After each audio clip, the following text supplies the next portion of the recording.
Hi, I'm Dylan Holmes, team lead for the TraceMe COVID-19 contact tracing Capstone project.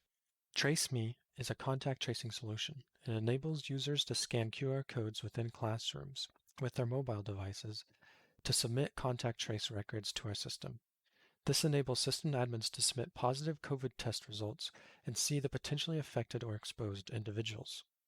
So I'll now be giving a quick demonstration of how our system works. Started off, I'm going to be showing off our Android application. So the first thing you want to do when you open your Android application before you do anything else is open the account manager and create a new account. This will automatically sign you in as the new account created. Now we can do things such as displaying our own personal QR code for this user, or we can go to scan a new code as if we were going to scan a code for a classroom. Now, if you didn't have the application installed, you could still scan using any generic QR code scanning device. And instead of opening in the application, it'll open into the website, which I'll show next. So upon navigating to the website the first time, you won't have an email address registered to you. So the first thing you need to do is sign up for an account. And this will automatically generate a random user for you. The important part is the email address. Now that we've submitted a user record, it'll automatically remember our user and populate the field for us every time we navigate to the website. However, if we actually were at the website, we probably got there through a QR code, which means there would be a query parameter in the URL that represents the room ID. And the website will read that room ID and automatically populate that field. So ideally, when you're using the system, both email and room number are automatically populated. All you need to do is press submit. This will bring you to the relative room location selector. We're going to try to select about the center of the room. And there we go. We've submitted our record. Now, let's create a new user to test the system with. We'll also submit them in room 1 and also in about the center of the room. Finally, let's generate one last user. We'll also put them in room 1, however, we'll put them in the bottom left corner away from everybody else. Now to view the results of this, we'll need to go to the admin portal. And then here we're going to submit a breakout, a COVID-19 breakout for a specific user. We're going to do it for our first user, and we're going to set it to the date of today. And this is at the time the person tested positive for COVID, or at the believed time that they tested positive. And this will show a list of all users who had contact with them. And note, we only see Juan and we don't see Margaret that had contact with them. And that's because Margaret was too far in the bottom left corner to be close enough to consider to have contact. But Juan was also in the center and therefore was close enough to have contact with them. I will now hand it over to Jimmy to talk about our target audiences and high-level details of our project. In terms of the target audience, anyone could theoretically establish an account with the service, as long as they have some way to scan the QR codes and submit records. Primarily, students are the main target. Secondarily is the faculty. And lastly is guests or visitors. We assume that each of these persons will have some sort of unique identifier through which we can contact them, such as an email address. In terms of the project overview, there are three areas within this project: Android application, public website, and admin portal. We will talk about account creation, scanning QR codes, scan submission, view of analytics, and generating a contact trace report in more details later. Now, Jonathan will discuss more details about our Android application. I'm Jonathan and I'm in charge of building the Android application for the contact tracing system. With the TraceMe application, user will be able to track their visited location whenever the user entered a room in a building that is supported by our system. For first-time user, the application supports creating an account. At the tap of a button, the system will generate an account. Now that the user has an account, they can scan the room QR code. After, they will be prompted to select where they are sitting within the classroom. Finally, after selecting their location, they can hit Submit to send this information to our contact tracing system. One final major feature is the personal QR code. With the app, user can display their personal QR code, which will enable other users to scan this and create a one-to-one pairing in the database for use outside of classrooms. That's all for the Android quick overview. We will now take a look at the website counterpart, which Nick will be showing. Another way to submit scans is to use our public website. To get to our website, you can scan room codes using a third-party application, such as a built-in camera on your smartphone, or type in the address in the web browser.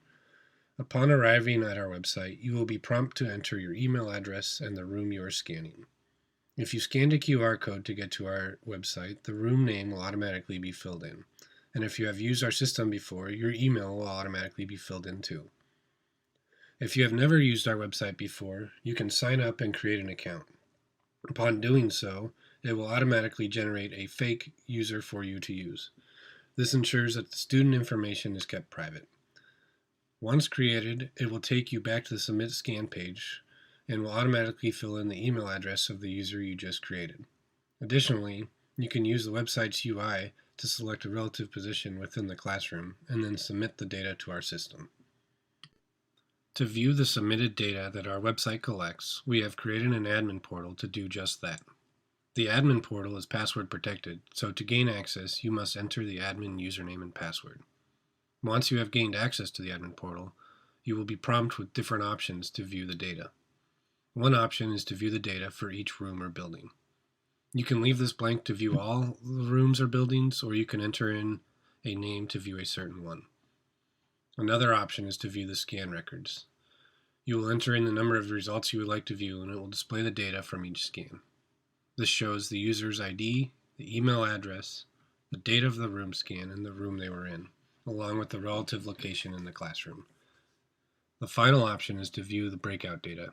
Here, you would enter the email address of the student that was tested positive and the date of the test results. The displayed data would be the students that may have been in contact with the student who tested positive. If done viewing data, you can then navigate back to the main page. Some future features we ideally would have liked to implement are a notification system that will automatically notify individuals if they had confirmed contact with someone who has or had COVID-19, as well as when selecting your location to show a room-specific layout or diagram to better inform users of where they are within rooms and enhance the accuracy of our system overall. I will now be handing it off to Zach to cover the infrastructure and architecture of our project. The architecture of the TraceMe system is simple but extensible. We offer a basic website client application, which anyone can use if they can get to a web browser, as well as an Android application, both of which can be used to submit scans to our database. We also offer a web-based admin portal, which can be used to view diagnostics and analysis, such as proximity reports of students who may have been exposed to those with COVID. The TraceMe servers themselves are running on a combination of a fast API written in Python, which handles all database requests, and an SQL database, which handles and contains all of the scans themselves.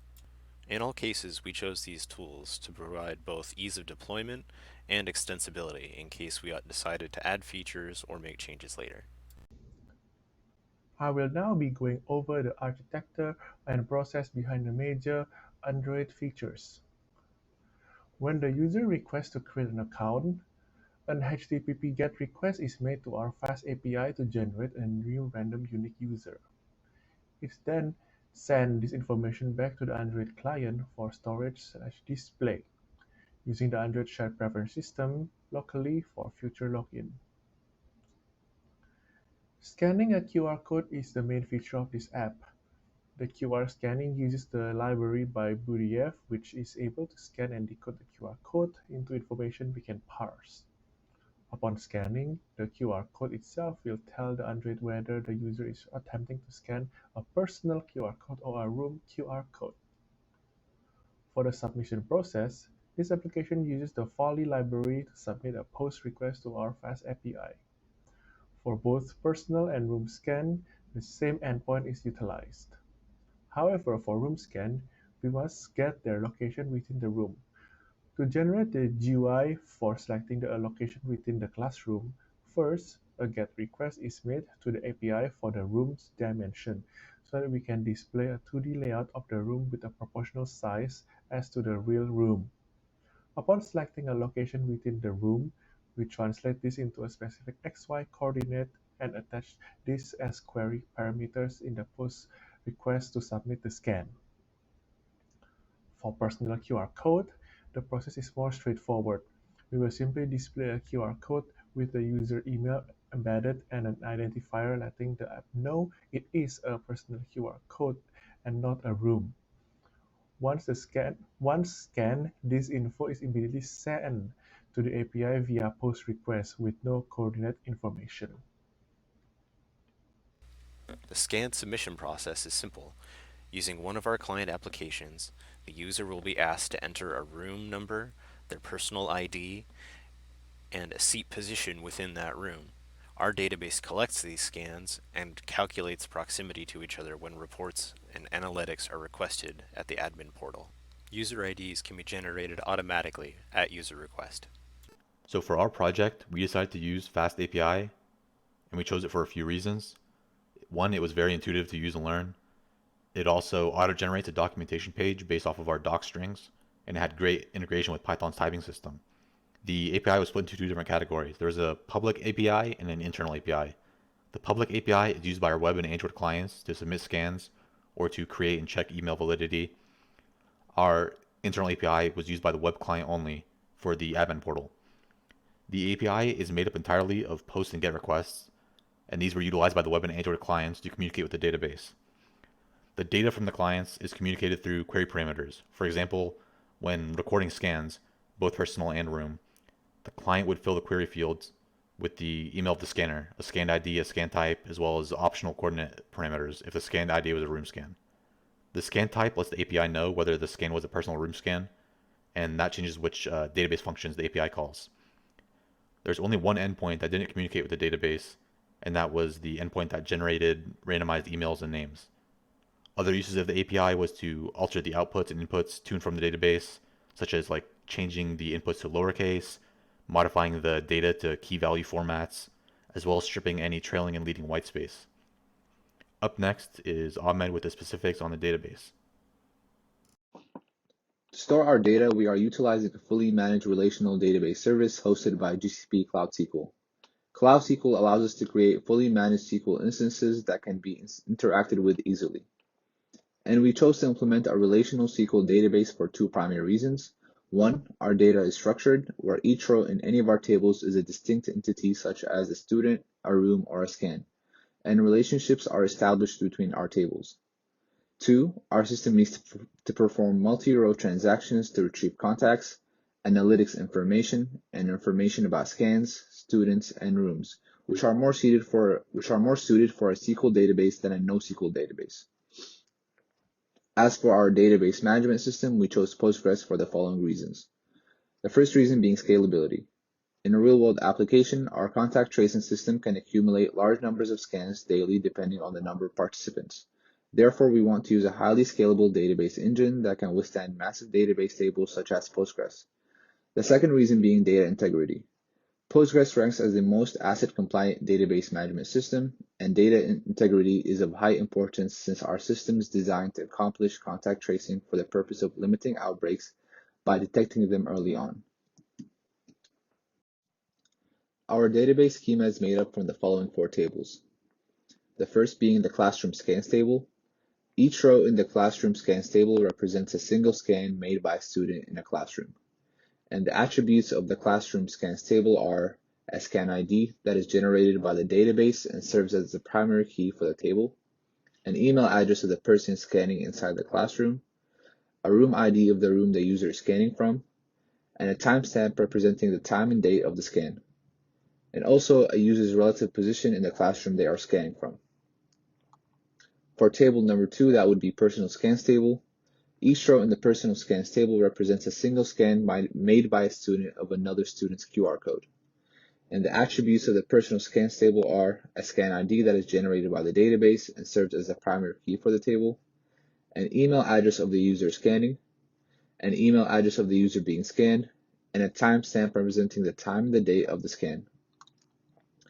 As for our third table, the people table, each row in the people table represents information about a user of our contact tracing system.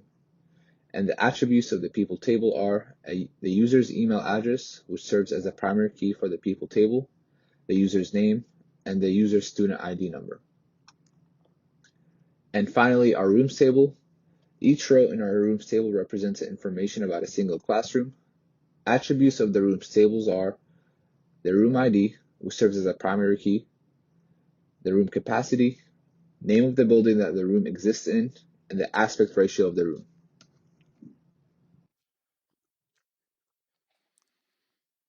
Now, on to how we developed all of this.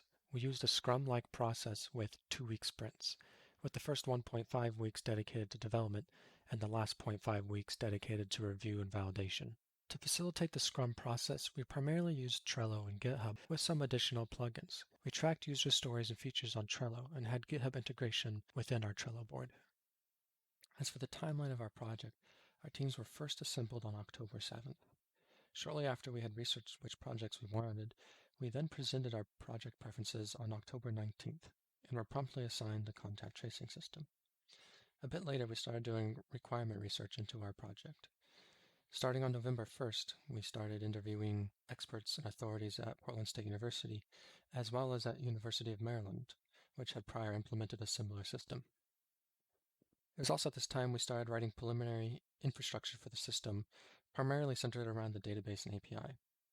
Then, later on December 6th, we gave our midway project presentation, and shortly thereafter, winter break began. Over winter break, sparse development had happened, and we decided to abandon the real QR code in classroom with student participation route, and instead decided to write a simulation that would stress and test the infrastructure of our system while generating records. In early January, winter break came to an end, and we began to start our main development cycle and testing with the simulation. By February 10th, we had completed, for the most part, the internal and public API, with the Android client and public website following about 1 week later, and the admin portal 1 week after that. Finally, we applied all finishing touches, polish, and cleanup by March 1st, and had given our final demo to our sponsor by March 4th. Then we had begun work on this presentation by March 5th and delivered it by March 11th. Initially, we divided the responsibilities by each individual's skills and desires. We went around the room and assessed what each person wanted to do and had a pretty natural distribution of people across all the aspects of the project. We had Jimmy and Tareq on the API, Nick and Zach on the website and admin portal, Ahmed on the database, Jonathan on the Android. And I handled all administrative tasks, such as being the Scrum Master, organizing the projects, and contributing various amounts to each individual project itself. The primary unexpected event we ran into was that we were not approved for putting real QR codes within classrooms and having students from the university participate in our development and testing process. To avoid this having a critical impact on our project, we devised a simulation that simulates mass amounts of students submitting QR codes from various rooms within various buildings. This allowed us to establish a large database of scans that we could test our system and code against. Other than that, not much else went unexpected, and we were able to maintain a steady course. We asked Bruce, our sponsor, to give us feedback in the form of a video so that we could show it to you here within the presentation. Take it away, Bruce. Hi, my name is Bruce Irvin. I am the sponsor for the Classroom Contact Tracing Project and also the Capstone Supervisor. I just got done watching the demo for the Classroom Contact Tracing Project, and I was super impressed. I love it that I could watch the demo and even during the demo, get out my phone, which is an Apple phone, and scan the QR code and create an account and scan myself into a room, and it all worked, and it's was really easy to use. So the ease of use is something that really impressed me. I also was impressed by just general innovation, this idea of using a map of the classroom and allowing me to choose or show where in the classroom the student was located. I thought it was really interesting to be able to do the calculation to figure out which students are closest to each other or close enough to each other to have caused a transmission of the virus. I also really like the security aspects of this. It hid my identity, allowed me to use the system without divulging a lot of information about myself, and yet allowed myself to be contacted if needed, if there was in fact an outbreak. Overall, great job. I think this project could go further now. We could start testing it out in the university. We could do all sorts of things to add new things to it. But for now, great job. And thank you very much. Enjoy the rest of your quarter and the rest of your project. Thanks. One of the lessons we learned was that we all have different skill sets and different rates at which we work. This can create some issues with the synchronicity of the team. One of the main ways we found to combat this was to communicate as much as possible and as timely as possible, but to also be very clear and concise when we communicate. Thank you for taking the time to learn about our project and the journey we went on to achieve it. I want to extend a thank you to our sponsor and Capstone instructor, Bruce, for being available and helpful throughout the entire process. And one final thank you to all my team members.